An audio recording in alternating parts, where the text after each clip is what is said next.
ముందు ఒక స్టేట్మెంట్ విందాం. భారత్తో సరిహద్దు ఉద్రిక్తతల వేళ పాకిస్తాన్ అధ్యక్షుడు ఆసిఫ్ అలీ జర్దారీ, ప్రధాని షెహబాజ్ షరీఫ్ గురువారం భేటీ అయ్యారు.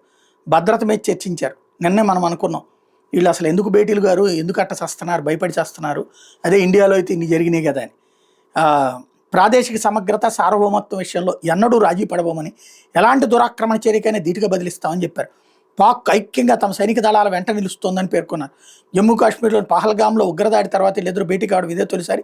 ఖతార్ పాలకుడు షేక్ తమీమ్ బిన్ హమాద్ అల్దానీతో షరీఫ్ ఫోన్లో మాట్లాడారు. అంటే ఖతార్ని బాబు నువ్వు చెప్పయ్యా భారతదేశానికి అని బతిలాడుకుంటారు అన్నమాట. నెంబర్ 1. నెంబర్ 2, దురాక్రమణ అంట.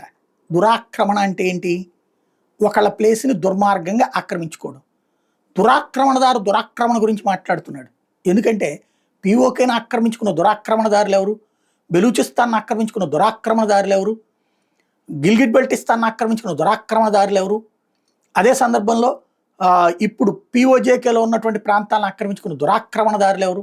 ఈ దురాక్రమణదారులు దురాక్రమణ గురించి మాట్లాడుతున్నారు. అసలు విశేషం వల్ల భారతదేశం గురించిన భయం వాళ్ళకి నరనరానా ఉంది. అందుకని ఈ కోణంలో నుంచి ఇప్పటికి మేము ధైర్యంగానే ఉన్నామని చెప్పే ప్రయత్నం అయితే చేస్తున్నారు.